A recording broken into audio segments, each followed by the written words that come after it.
Sunday school.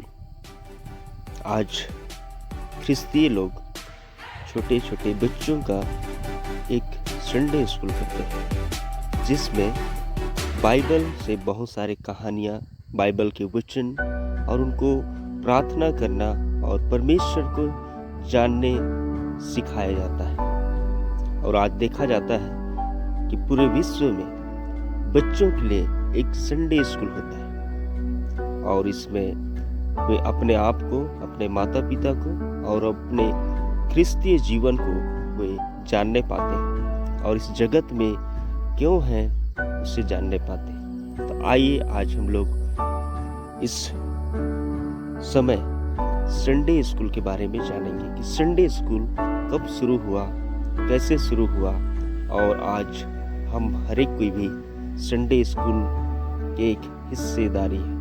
आइए उसे हम लोग जानें।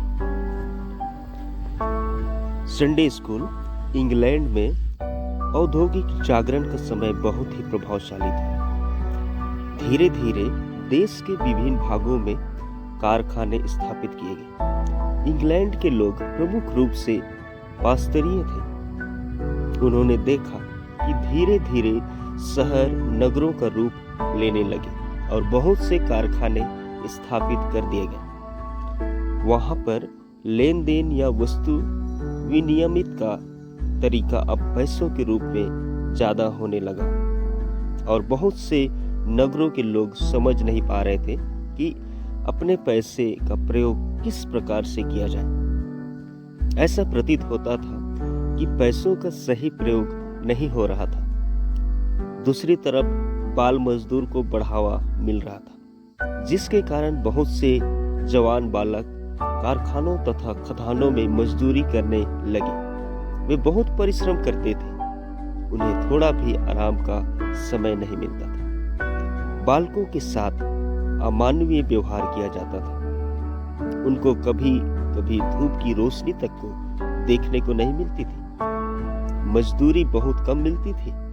परिवारों की आर्थिक दशा सुधारने के बदले बिगड़ ही रही थी। लोग कर्जे में डूब रहे थे, जिसके कारण उन्हें बहुत पीड़ा सहनी पड़ती थी। यहाँ तक कि उन्हें जेल में भेज दिया जाता था। रविवार का दिन इन मजदूर बालकों को छुट्टी मिलती थी। वे घर में न रहकर सड़कों पर दौड़ते फिरते, लड़ाई झगड़े करते और कभी कभी गलत कामों में भी पकड़े जाते थे, जैसे कि शराब पीना, गांजा पीना, सिगरेट पीना, गुटखा खाना। ऐसे बहुत सारे गलत कामों को करते पाए जाते थे। आइए हम लोग आगे जाने कि संडे स्कूल का आरंभ कैसे हुआ।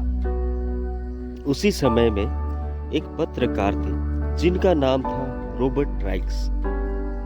वे जेल खानों में कैदियों के बीच में काम करते थे। उन्होंने देखा कि कैदी जेल से छूट तो जाते थे, परंतु कुछ ही समय बाद वे फिर से जेल में आ जाते थे। कैदी बनकर रहना उनके जीवन के लिए कोई लाभकारी नहीं था, कोई बदलाव नहीं था। इस प्रकार बड़ों के जीवन में दंडित होना सहायक सिद्ध नहीं हो रहा था। इसलिए उनका ध्यान अब बालकों पर गया कि यदि बालकों को कुछ नैतिक शिक्षा दी जाए तो शायद ज्यादा लाभ होगा। बालकों के जीवन में सुधार आएगा और वे देश के लिए एक अच्छे नागरिक बन जाएंगे। उनका ध्यान विशेष रीति से रविवार के दिन गंदे फटे कपड़ों में सड़कों पर घूमते बच्चों पर गया। उनके मन में आया कि इन बच्चों को किसी अच्छे काम में लगाया जाए। इस विचार को लेकर उन्होंने रविवार को एक स्कूल चलाना आरंभ किया। इस समय के स्कूल पाठ्यक्रम में पढ़ना, लिखना, आराधना करना, बाइबल अध्ययन और कलीसिया के नियमों को सिखाना था। सब बच्चों ने इस स्कूल का नाम संडे स्कूल रखा, क्योंकि यह स्कूल इतवार को ही चलाया जाता था। इस प्रकार कलीसिया के एक साधारण लेमैन ने इन अनपढ़ बच्चों का ध्यान करके पहला संडे स्कूल चलाया। उनके समय के बच्चों ने जीवन का अच्छा रास्ता पाया। रॉबर्ट राइक्स का उद्देश्य था कि ये बच्चे जीवन का अच्छा मार्ग चुन लें, उनका जीवन सुधर जाए और वे जेल जाने से बच जाए, इनका नैतिक जीवन अच्छा हो जाए। रॉबर्ट राइक्स अक्सर शहरों की सड़क पर जाया करते थे और बच्चों को जमा करते थे, उन्हें मिठाइयाँ और इनाम बांटते थे। 1780 ईस्वी में पहला संडे स्कूल श्रीमती सिंह ने अपने घर में चलाया। तब से उस घर में विभिन्न आयु के बहुत से बच्चे आने लगे। श्रीमती सिंह ने एक तरीका भी अपनाया। वह कुछ बड़े बच्चों को पढ़ाना लिखाना सिखाती थी और वे छोटे बच्चों को सिखाते थे। रॉबर्ट राइक्स ने अपने जनरल में संडे स्कूल के बारे में निकाला। बहुत लोगों ने उस पेपर को पढ़कर उसका प्रति उत्तर भी दिया।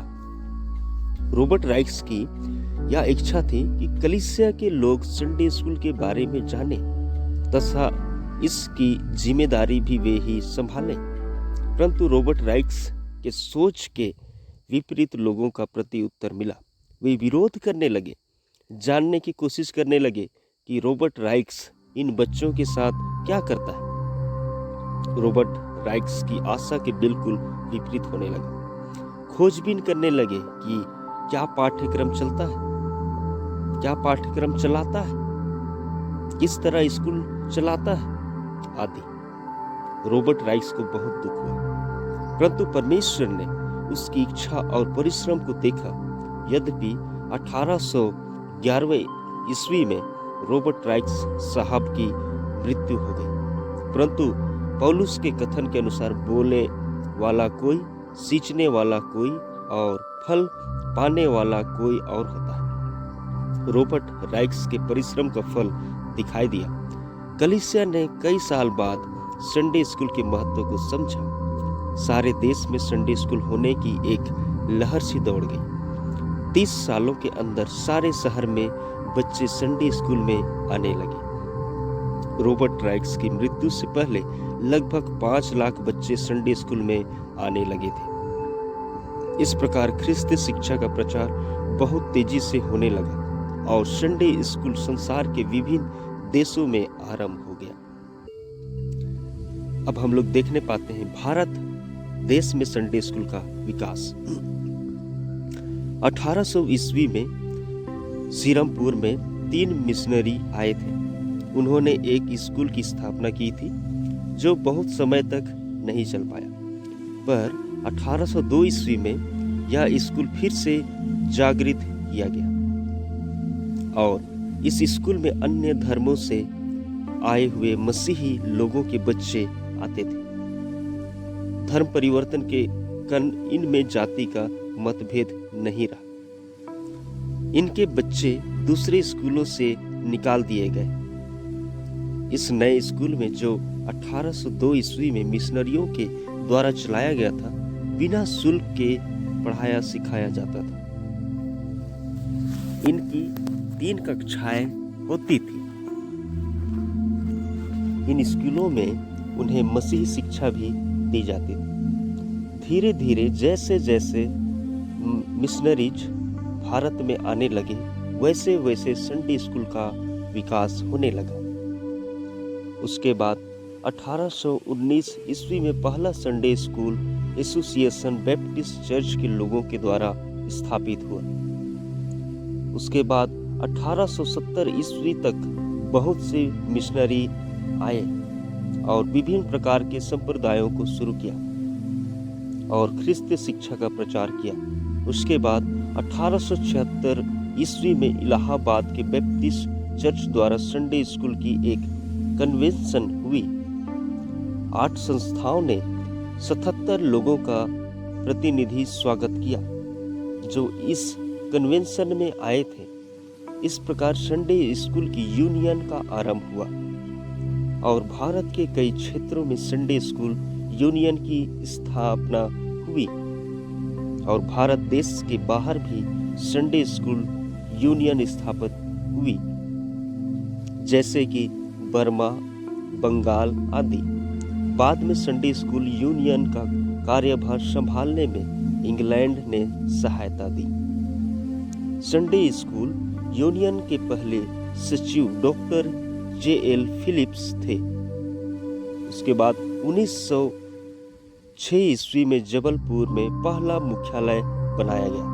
उसके बाद 1927 ईस्वी यह मुख्यालय कुन्नूर भेज दिया गया। उसके बाद 1890 ईस्वी में संडे स्कूल का पहला जनरल पब्लिश हुआ। Doctor J. फिलिप्स का प्रमुख काम था कि शहर के विभिन्न क्षेत्रों में संडे स्कूल स्थापित करें। पहले भारतीय मुख्य अध्यक्ष संडे स्कूल यूनियन के रेव ए. राजा राम थे और मुख्य निर्देशक मिस्टर V.M. कोसी ठहराए गए। भारतीय लीडरशिप में संडे स्कूल का काम भारत में बहुत अधिक फैल गया। अब संडे स्कूल के लिए पाठ्यक्रम की आवश्यकता हुई। उसके लिए प्रशिक्षण कार्य का आरंभ हुआ और इस प्रशिक्षण में सब प्रतिनिधियों से आशा की जाती थी कि वे संडे स्कूल के लिए पाठ्यक्रम तैयार करें। कुछ समय बाद 20 भाषाओं में संडे स्कूल के पाठ्यक्रम तैयार किए गए। उसके बाद संडे स्कूल सेंटर बनाए गए जहां से संडे स्कूल के पाठ्यक्रम प्राप्त किया जा सकता है। CEEFE सेंटर से 5 से 15 साल तक की आयु के बच्चों के लिए पाठ्यक्रम तैयार किया गया, जो ज्यादातर चर्च के संडे स्कूल में प्रयोग किए जाते हैं। इसके अतिरिक्त और भी सेंटर हैं जहां से संडे स्कूल का पाठ्यक्रम प्राप्त किया जा सकता है। वर्तमान भारत में संडे स्कूल लगभग सब कलीसिया के लोगों की दृष्टि में महत्वपूर्ण शाखा हो गई है और अब लोगों की समझ में यह बात आने लगी है कि बिना संडे स्कूल के कोई भी कलीसिया मजबूत नहीं हो सकती और ना ही अपने उद्देश्य को महत्वपूर्ण रीति से पूरा कर पाएगी। संडे स्कूल के बालक ही भविष्य की कलीसिया के कारणधार है।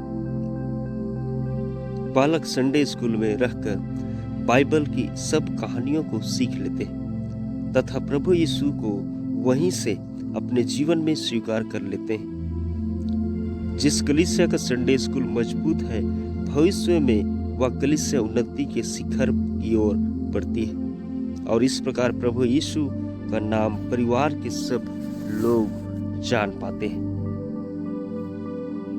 तो ये संडे स्कूल की संक्षिप्त इतिहास है। हम इसे जानें और अपने बच्चों को बताएं, अपने परिवारों को बताएं, अपने माता पिता को बचाएं और तो फिर जानें आज कि संडे स्कूल आज हमारे बच्चों के लिए कितना महत्वपूर्ण है। अगर आज हमारे नन्हे मुन्ने बच्चे संडे स्कूल जाते हैं, सचमुच वे परमेश्वर पिता को जानेंगे, जीवित यीशु को जानेंगे और उसके द्वारा वे अपने जीवन में कभी भी गलत कार्यों को नहीं करेंगे। और संडे स्कूल का उद्देश्य आप सभी जान गए होंगे इस घटना से। और इस घटना को मैं चाहूँगा कि आप सभी को एक दूसरे को बताएं, प्रचार करें और इस वीडियो को भी एक दूसरे को शेयर करें ताकि लोग देखें, जानें और इस कहानी को सुने, इस घटना को सुने और तो फिर इसके द्वारा वे अपने कलीसिया में संडे स्कूल को अधिक से अधिक बढ़ा